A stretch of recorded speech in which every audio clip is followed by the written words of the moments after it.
1절에서 3절 말씀입니다. 우리 같이 읽도록 합니다. 시작. 이 멜기세덱은 살렘 왕이요 지극히 높으신 하나님의 제사장이라. 여러 왕을 쳐서 죽이고 돌아오는 아브라함을 만나 복을 빈 자라. 아브라함이 모든 것의 10분의 1을 그에게 나누어 주니라.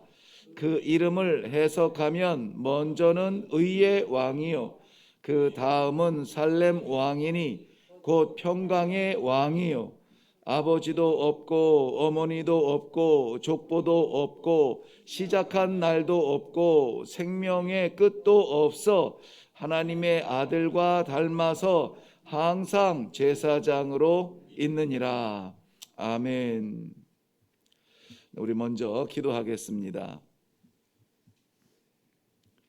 주님, 그 이름 예수 그리스도 우리의 유일한 소망이요 생명이요 능력이라고 입술을 열어 이 새벽 첫 호흡으로 찬양하게 하시니 감사합니다. 이것이 공기에 흩어지는 우리의 음정이나 가사가 아니라 마음에 새겨진 우리의 기도가 되어서 하나님께서 기뻐 받으시고 정말 나의 생명, 소망, 능력 되시는 주님과 함께 살아가는 귀한 성도들의 삶이 되게 하여 주시옵소서. 오늘 이 아침에도 말씀을 주사 우리들의 연약한 부분이 더욱더 강건하여지도록 은혜를 베풀어 주실 줄로 믿사옵고 예수님의 이름으로 기도하옵나이다. 아멘.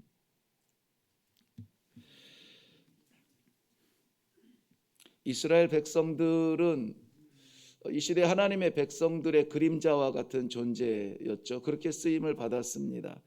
그래서 이스라엘 백성들을 우리가 저 오래전 예루살렘, 이스라엘, 아브라함의 자손 이렇게 상관없이 부르는 이름이 아니라 마치 우리가 이 시대의 이스라엘 백성처럼 하나님 앞에 살아가야 되는 존재, 선택된 백성, 하나님의 복음을 증거해야 되는 사명, 이러한 사람들로 말씀을 묵상할 때에 진정한 의미가 있습니다. 이스라엘 백성들이 하나님의 백성이라고 하는 근거, 그리고 하나님의 백성으로 살아갈 수 있는 저력은 제사에서 왔습니다. 많은 이방 민족들도 나름의 제사를 드리죠. 더 정성스럽게, 더 치열하게, 더 분명하게 이 제사를 드립니다. 정성으로 치자면은 수요 예배도 우리가 좀 나눴는데요. 정성으로 치자면은 이방 종교를 우리가 능가한다 이렇게 말하기가 참 어렵습니다. 훨씬 더 깊고 분명한 정성으로 그 허상의 우상을 섬기는 그러한 민족들이 참 많이 있습니다. 조상신만 섬겨도 우리의 예배의 정성을 뛰어넘는 정성으로 그렇게 섬기고 있는데요. 그러나 너무나 감사하게도 선택받은 이스라엘 백성들은 그 제사를 하나님께 드리고 있었다는 것이죠.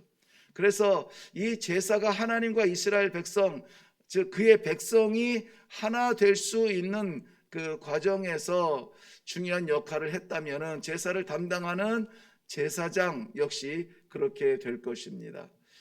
그런데 이 시대의 제사장은 말씀을 묵상하고 함께 나누면서 이렇게 살아야 합니다라고 권면하는 설교자, 목사가 아니라 우리 모두 다가 이 세상에 대하여서 왕 같은 제사장으로 부름을 받았다 하는 것은 정말 감격스러운 일입니다. 감격스러운 일이에요. 그러므로 우리는 오늘도 살아갈 때 왕 같은 제사장으로 살아가게 될 터인데요.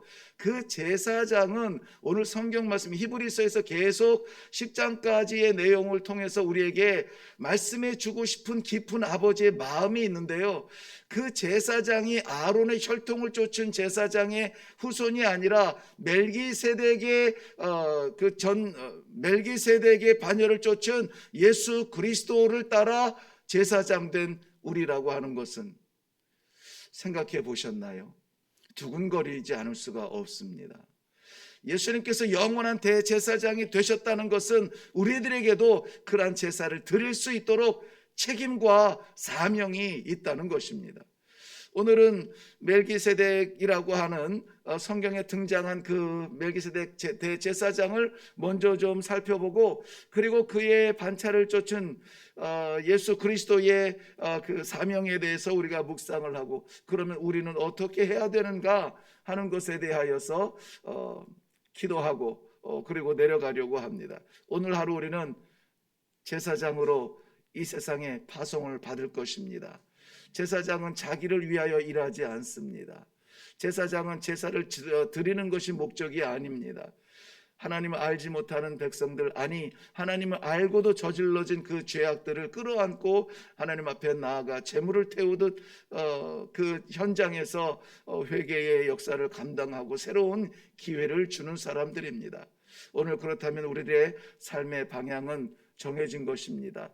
채우지 아니하고 나누며 받지 아니하고 드려짐으로 말미암아 하나님과 세상에 아주 없어서는 안 되는 좋은 그러한 이음새가 되는 축복이 있기를 바랍니다. 멜기세덱의 반차를 쫓았다. 멜기세덱은 창세기 14장에 처음 등장하는데 구약 성경에도 두 번 정도 나오게 됩니다. 이따 나중에도 묵상하겠지만 가장 직접적으로 역사의 현장에 등장한 것은 창세기 14장입니다. 아브라함과 롯이 헤어지고 나서 롯은 소돔에 머무르게 되죠. 그런데 이 소돔 사해바다를 중심으로 하여서 있는 남쪽의 나라들이 북쪽에 있는 엘라만 그달로메를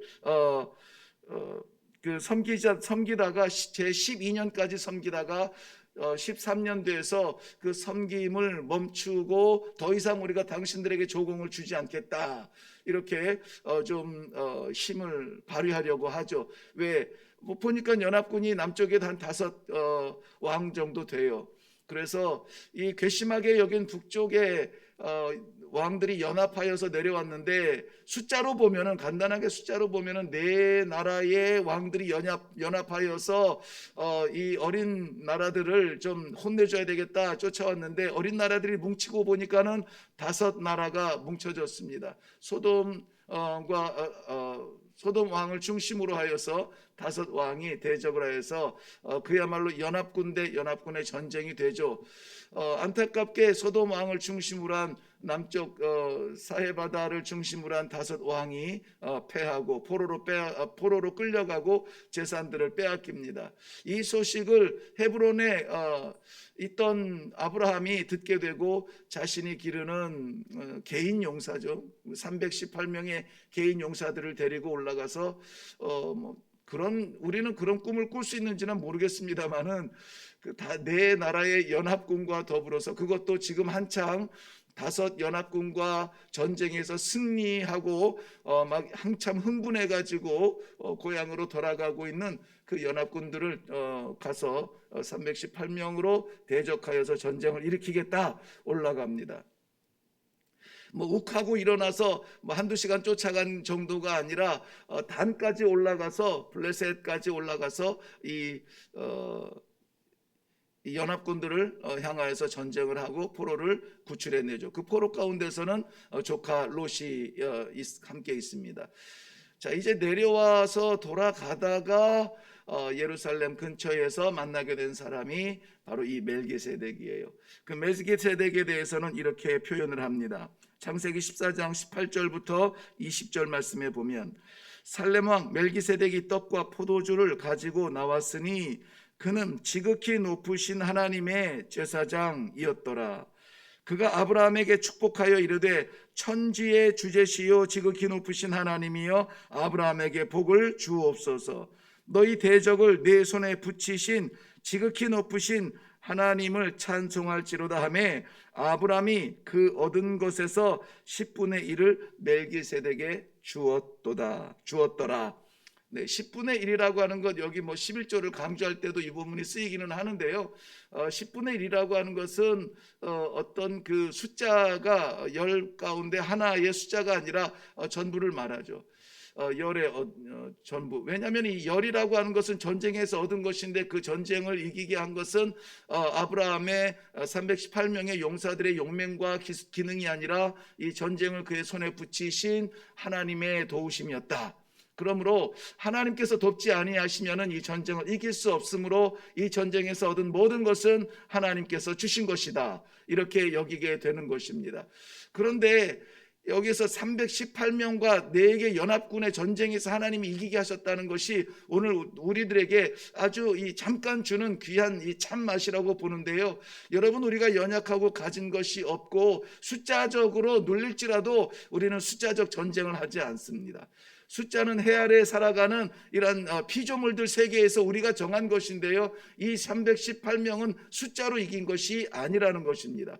우리가 가지고 있는 그 무엇으로 이기는 것이 아니라 하나님께서 이기게 하셔야 이기고, 우리가 아무리 준비하고 많은 것을 가지고 꿈이 크다 하더라도 하나님께서 눈 감으시면은 우리는 나아갈 수가 없는 것입니다. 그게 하나님의 백성이에요. 하나님의 백성은 하나님께서 이기게 하신 전쟁을 이깁니다. 하나님의 백성은 하나님께서 막으시는 자리를 나아가지 않습니다. 오늘도 순종으로 나아갈 때 하나님께서 열어주신 그 승리의 길에서 우리의 연약함을 가지고도 세상을 정복하는 승리의 깃발을 꽂을 수 있기를 바랍니다. 이것이 이 멜기세덱의 그 이름에서 나옵니다. 이 멜기세덱은 2가지 이름으로 불리는데요, 오늘 본문에서도 의의 왕이요 살렘 왕이라 이렇게 말합니다. 의의 왕이라. 우리 가운데 의인은 없습니다. 의인이 없다는 것은 그저 우리 가운데 뭔가 하나가 부족하다는 그 의미가 아니에요.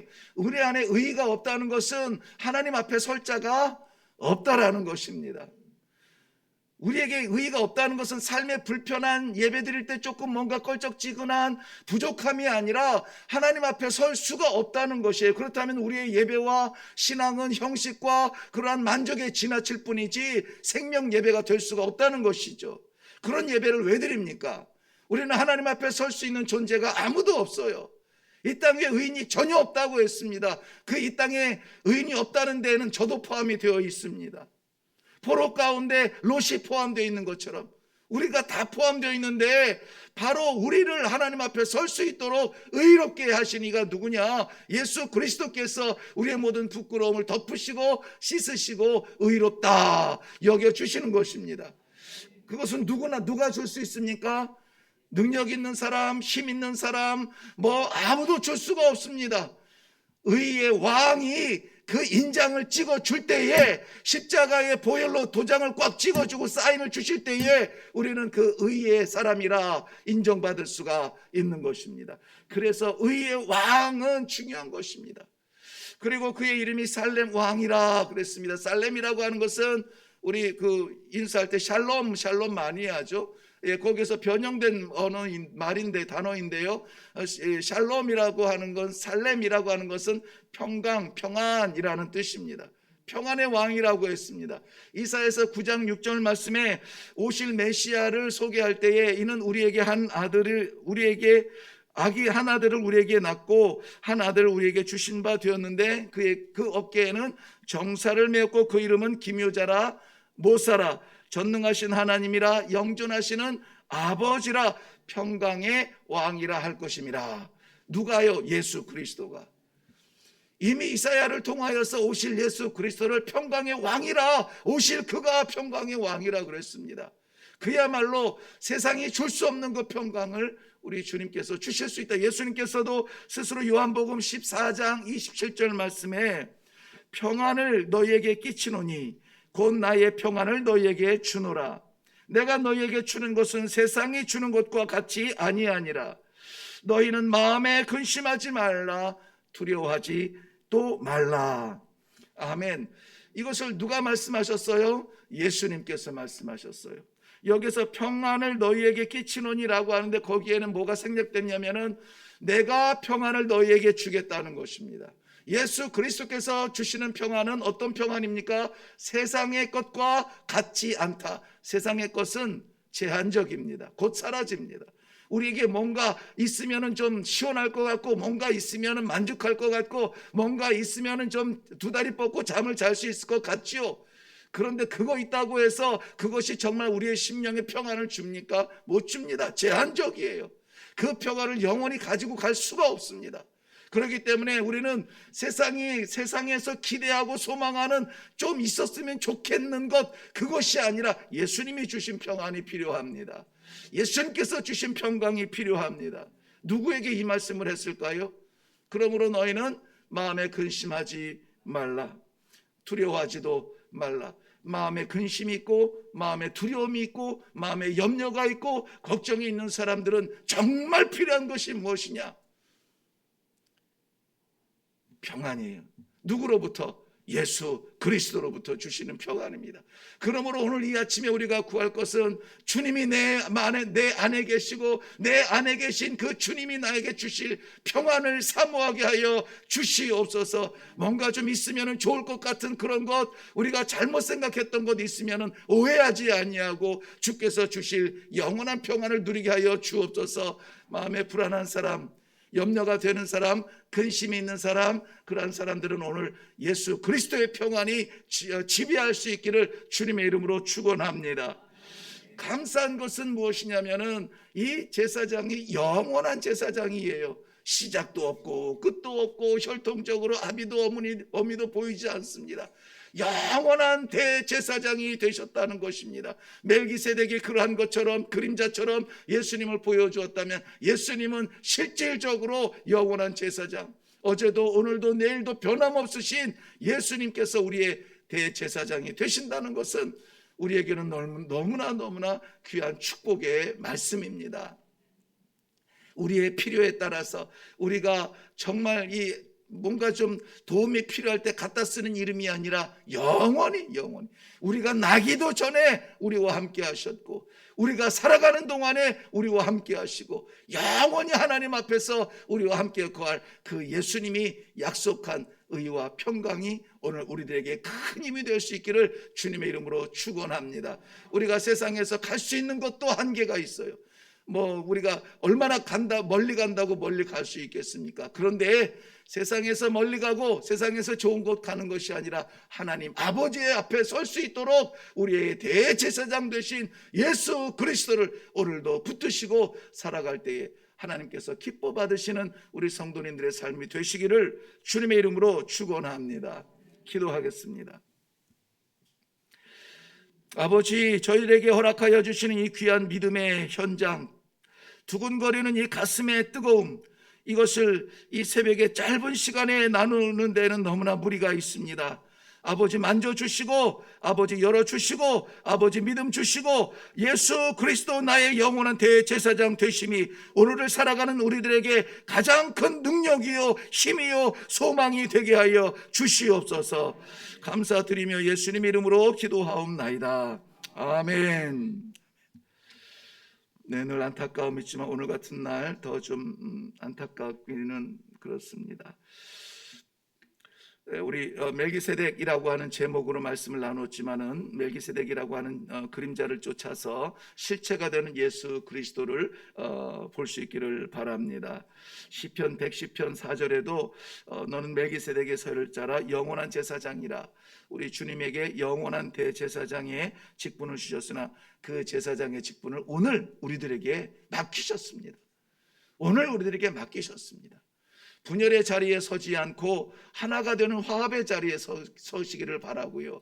미움의 자리가 아니라 흠잡는 그러한 음모의 자리가 아니라 사랑하고 베푸는 자리에서 우리의 삶과 시간을 들여서 하나님과 그의 백성들이 만나는 일에 쓰임받는 귀한 왕같은 제사장의 사명을 다할 수 있기를 바랍니다. 아버지, 힘 주시옵소서. 숨고 싶어하는 저에게, 도망하고 싶은 저에게 이 사명의 현장에 서게 하여 주시어서 나를 사용하여 주시옵소서. 예수님 때문에 내가 살았다면 나 때문에 누군가 살아야 되지 않겠습니까? 아버지, 살리는 사람 되게 하시고 사랑하는 사람 되게 하시고 아버지 앞에서 떠나지 않는 대제사장으로 살아갈 수 있도록 주님 역사하여 주시옵소서.